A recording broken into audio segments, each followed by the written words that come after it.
Welcome to Leadership to Go. My name is Pari Namazie.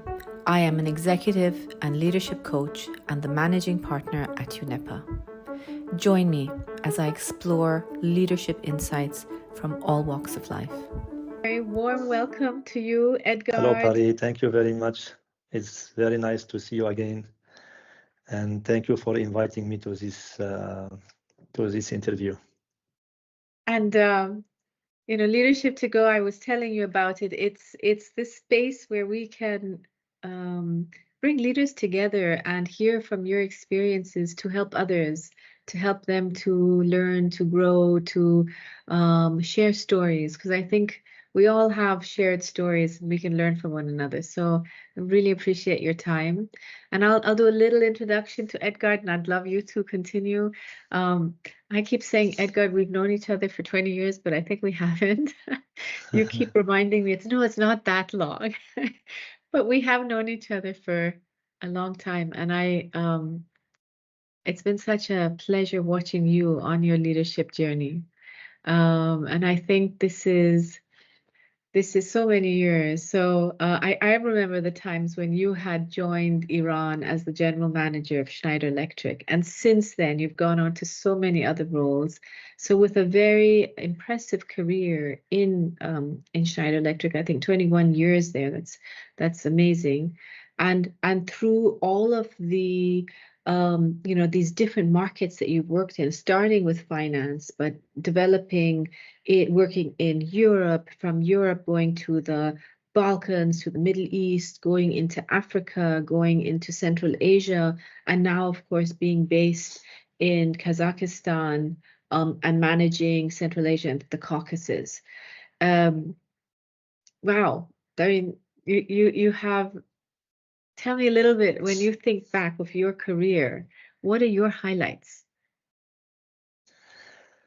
Okay, actually, as you said, it's really a long journey, a long career. Despite that, times goes very fast. I have been moving a lot since I joined Schneider Electric. And this is what I like in my career, actually, in my journey, is that moving from time to time, discovering new cultures, new countries, new geographies, being exposed to risks, to new challenges, to different transformations, and so on and so forth. So this is really something that I really appreciate a lot. So as you said, so I have been moving maybe in more than, this is actually my 10th move, my 10th international move to Kazakhstan. And before Kazakhstan, I was in Baku in Azerbaijan. Could you share with us maybe one of your highlights of your career? What was that? Actually, there are a couple of highlights. One of them is resilience. I mean, you learn about being resilient, and also you learn about being adaptable, because you are moving a lot, and the world and the work environment, and in general, everything is changing in a very fast way. So you have to be resilient and you have to be adaptable. Otherwise, it will be difficult for you to work in an international environment. And Edgard, you talk about these words, resilient and adaptable. Where did you learn that? It's a good question, actually. Maybe resilient from my childhood, being born in a tough environment. Excuse me. Being born in Lebanon, lived a civil war. So I remember we had a lot of challenges, a lot of difficulties. So I will not go in details, but I believe this was not a pleasant experience as it is from a nature point of view, but it was a big learning, a big shaping to my personality, to make me a resilient human. Otherwise, I would have cracked down. I would have probably could not continue. Again, I have really been moving a lot in difficult countries, in difficult geographies, and I have been experiencing a lot of risks. So this resilience that I have learned since my childhood have helped me to be solid enough to face the challenges. And hearing you talk about, having all of the challenges and the risks and being more adaptable to risks, maybe because of your upbringing and your background and your experiences growing up. But where is it enough? Do you ever feel I can't, I'm tired now? Where do you bring that energy from? It's I really get tired. I wonder, it's an I'm sure you excellent do. question. Absolutely. Actually, I don't feel tired because I am full of energy. I have a lot of energy. Again, I learned how to re-energize myself. And but the question that I ask myself is more than really about the energy. And if I am tired, I ask myself to where I belong, which is a big question for me at the time being. Again, I left my home, my country as a young, fresh graduate. Let's say as a fresh graduate. So I started to go in different countries, different environments, being exposed to challenges, to risks, to people from different backgrounds, different cultures, different religions, different beliefs, and different habits. So I'm still in this. I'm still in this journey, and then I ask really myself to where I belong. Do I belong to? Because I have been far, from where I have grown up and where I have lived. Sometimes I feel that I really miss so much the old days. I miss home. Even that I go once a year or twice a year for a week or two. And my home country in the last couple of years have been experiencing a lot of troubles, a lot of challenges, a lot of difficulties, political, geopolitical, economic, social, etc. From every perspective, or to France, where I am also a French and I am proud to be. So I'm starting to kind of, stabilize my life somehow in France, to build up my family life in France. But at the end, I'm still I'm still a foreigner in France. Yeah. If I would say that. Yeah. This is something you touch on, which is so authentic. It's so beautiful. And I think it's the story of so many of us. And so many people who work in leadership, that you are a foreigner at the end of the day. You're a global nomad, and that big question of, at the end of all of this beautiful career, where is home, and where do we belong? And I'm not sure there's a simple answer, but maybe challenging you a little bit on that. What would your next step be to find home, or where you belong? It's a great question. It's a very challenging question, actually. I start to think about it, me and my family, my wife, because I can tell you, my kids are still at very early ages. They are small kids. So they are learning now the languages. And I believe that they will learn the Russian language much faster than their mother language or father language, which is also a big challenge for me and for my wife, because we don't speak Russian. But the kids being exposed to other kids, to their friends who are speaking fluently Russian or other language, but mainly Russian. And the nanny at home also, she speaks Russian. So I believe that we are thinking about what could be the next step, and to really create a little bit of this belonging feeling, because at the end the kids are confused. You know, I was in Algeria when my kids were born, so we moved from Algeria to Paris for a short period, and then from Paris to Azerbaijan, Baku, and then from Baku to Almaty here in Kazakhstan. So my kids have been exposed to a couple of languages in a very short term, to different environments, different weather, different cultures. So all these are making the journey even challenging, but I believe it's also very rich, because when you are exposed, and especially when you are a child and exposed to this kind of things, you will learn many languages, you will become international. Let's, you know, your profile will become more and more international, faster than kids who have not been exposed to this kind of things.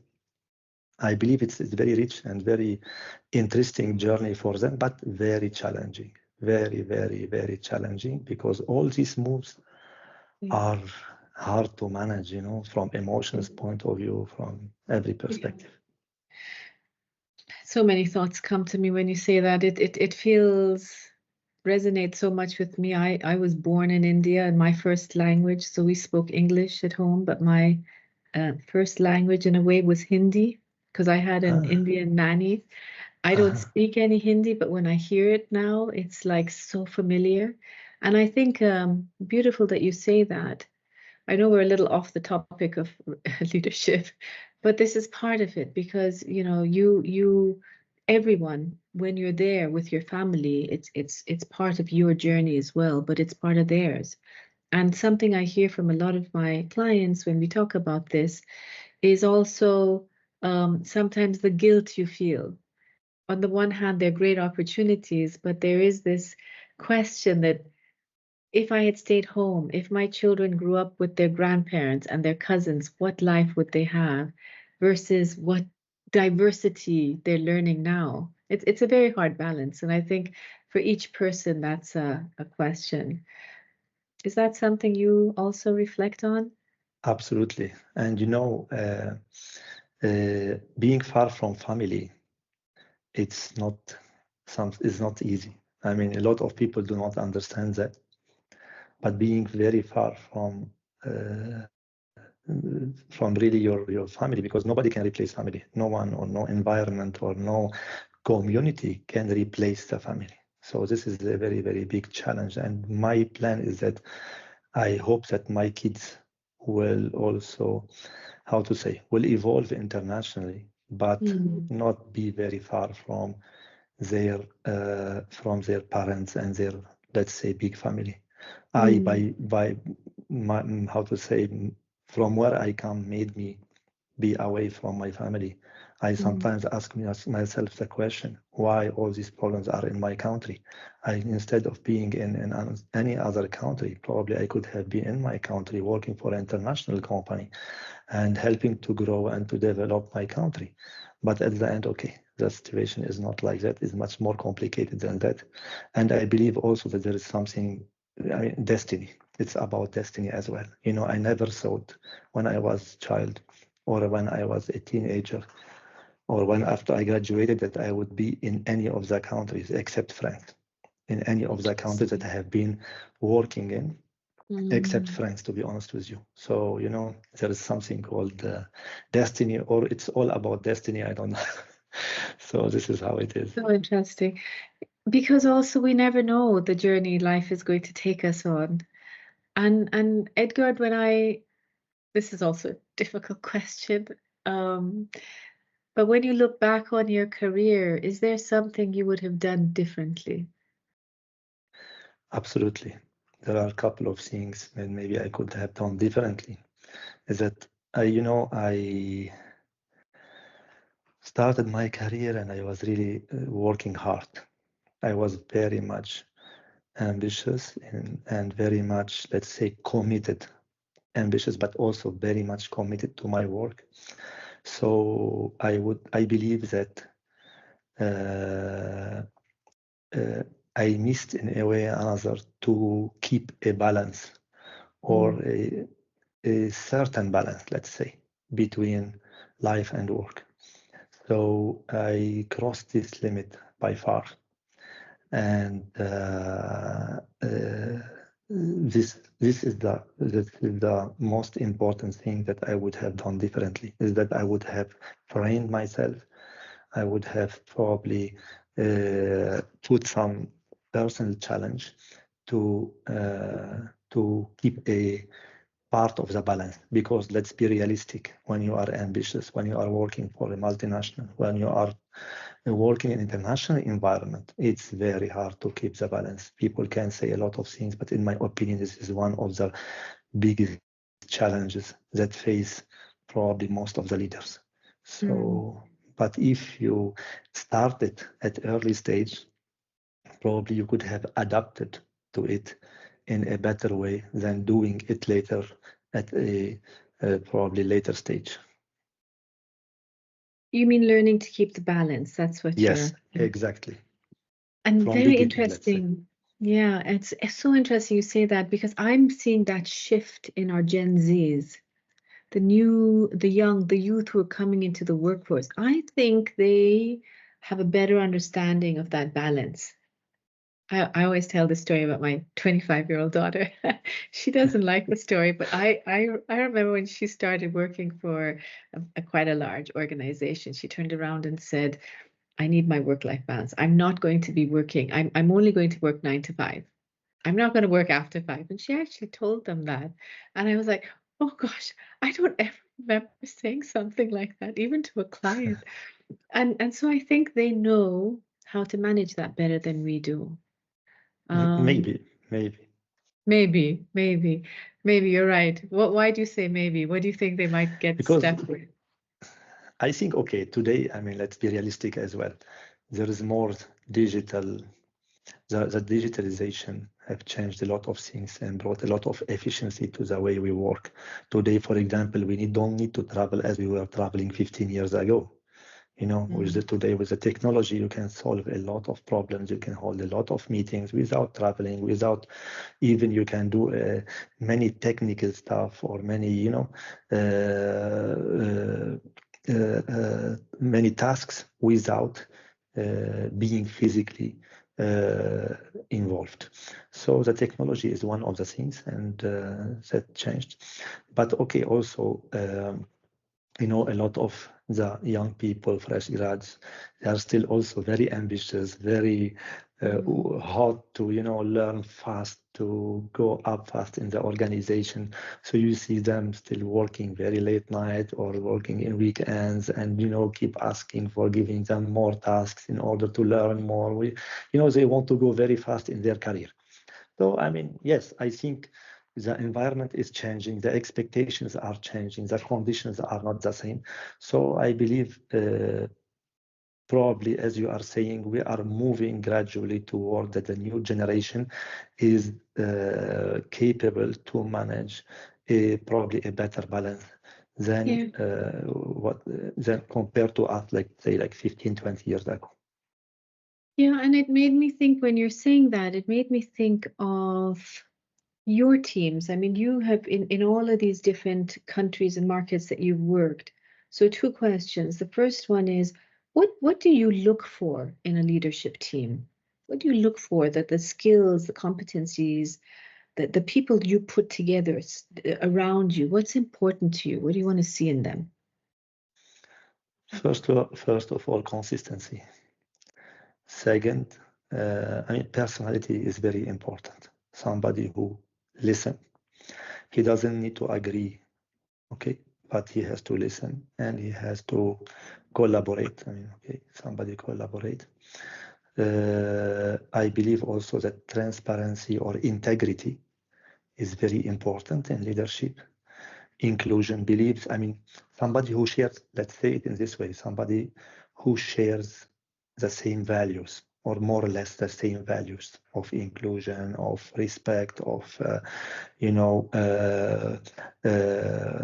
walking the talk. I mean, you know, somebody who's reliable, you know, somebody is committed to something, then he or she should do. I mean, these kind of things are very important. Communication skill is very important. Being a leader, you should listen, but also you should be capable to communicate. Not only that, but also to deliver. I mean, someone who could give the impression and the credibility that he or she in their leadership role will be capable to deliver. So if I want to summarize about listening and about communicating, about delivering, I mean performing, giving the expectations, delivering the expectations. And I would say also somebody who gives a good insights, I mean, somebody who can give a good direction, a good vision to the team. Mm-hmm. Is there a favorite question you come to your team and ask them? A favorite question that comes to my team and ask them. Okay, like if your team were, if they were here, they'd say, Edgard will always ask us this. What would that be?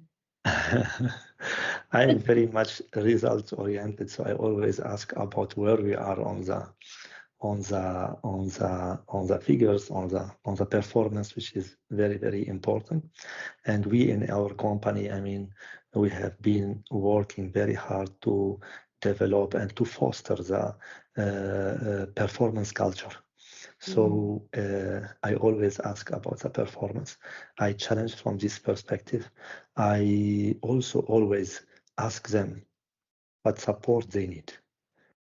It's important. They don't feel that, okay, I mean, they feel that they are supported by the manager. So in general, this is what it is. I mean, about performance and about support that they need. And when you say performance, the thing that comes through my mind is feedback. And, you have to have performance with feedback and giving feedback. And that's one of the things I still see missing in organizations, a proper feedback culture. Can you talk to me a little bit about that? How do you see a feedback culture? What's your role in that? Exactly. I think giving feedback is really essential. Okay. And I personally, I used to ask, okay, about my either team or my managers or the people, my peers, etc. I tell them, give me a feedback. I don't want to hear positive things.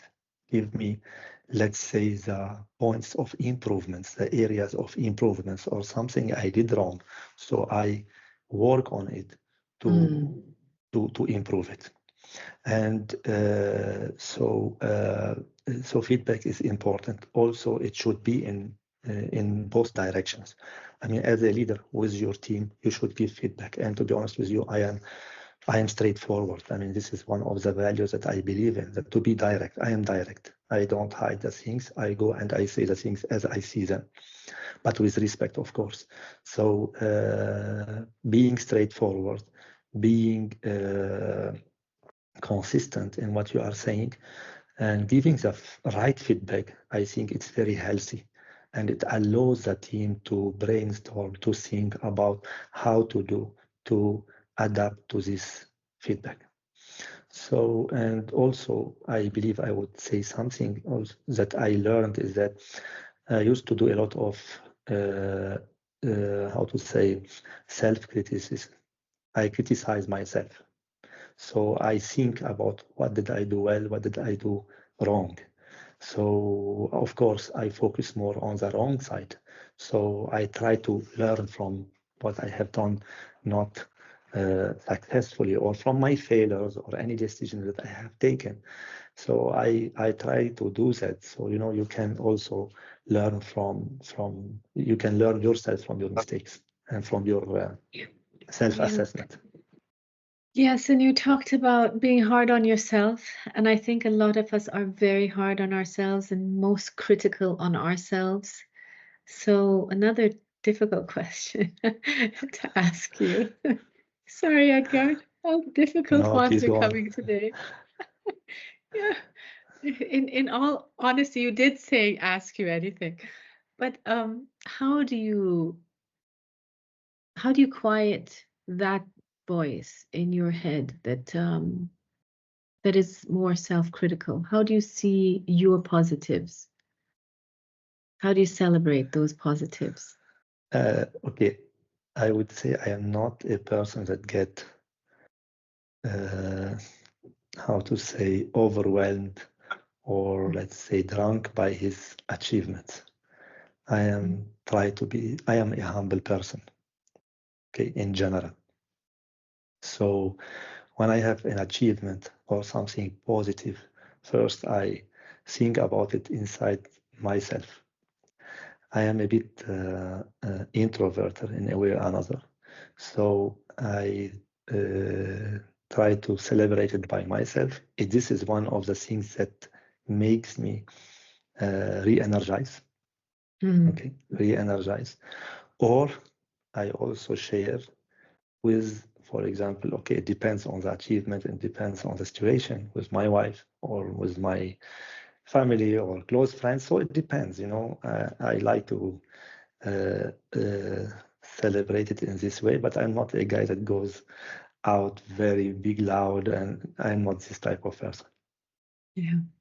And so much of what you said, being an introverted leader, there's so much power in being an introverted leader, and sometimes in an extroverted world, it's not seen and heard. So that's something to celebrate as well, I think. And I know we've talked. I know I've kept you too long, so I'm going to just end on one last question and ask you, Edgard, you are a role model to so many people, both inside Lebanon and all the companies that, you know, the teams that you've worked with, and to leaders who are being formed today. They're in the making. What advice would you give them to a young leader who's just coming, you know, starting his or her career? What would you advise them? Okay, I would advise young leaders a couple of things. First of all, believe in yourself. Be brave. Second is be ambitious. Work hard with integrity. And try to grow in your organization, in your environment, in your career in general, without burning the steps. Mm. Okay. Always basically ask yourself where I am now and where do I want to go. This is something that I always ask myself, or I remind myself. It's very important to know where we want to go, where we are and where we want to go. Mm. So this helps a lot to shape and to drive the journey and the career towards the future. Yeah. Of course, sorry, if you allow me as well, that not always things happen as we wish them to happen. Sometimes there are things that can happen and can try to divert you from what you plan to do. That's why this kind of thinking and kind of uh, being adaptable. This is what we spoke about at the very beginning of our interviews. So the world is not anymore, how to say, I mean, the world is really changing fast. Things are changing fast. Okay, so we need to be adaptable and we need to fit in the new environment. So this is what I would say actually to the young self, to the young leaders. And I can be, I mean, it was a very humble comment here that I can be an example of coming from a very difficult environment, left his country to escape from military service and has gone through a very nice career journey, starting as a junior financial controller and moved up to be CFO of a zone, then moved to to be country president, and currently I'm leading a region of 7 countries as general manager for Schneider Electric. So I started again as a very young. I started this journey, I mean, as a fresh graduate. So this could be a good example. It's a lovely example, and I'm always so grateful to hear your story and not only hear your journey, but you role model that humility, authenticity, and such a lot of wisdom. I really appreciate it. Thank you, Edgard. Final question is, what is the question you would like to ask the next person that I interview? What question would you like to ask them? It's a challenging question. How to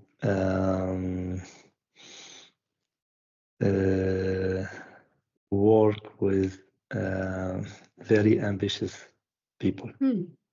That's a really good question. I like that. Yeah, it's like I hear this quite often that people say, put together a team of people who are better than you, who are smarter than you. But the trick is, how do you manage that? You know, how do you really manage and motivate people who are more ambitious? So it's a very good question. Thank you for that. I love that question. Edgard, thanks to you. As always, thank you. I loved our time and this discussion and this interview. Thank you so much. Thank you very much, Pari, for your time, for this interview. And it's always a pleasure discussing with you, talking to you, and it's always very insightful and very interesting. Thanks a lot and good luck. Thank you so much, Edgard.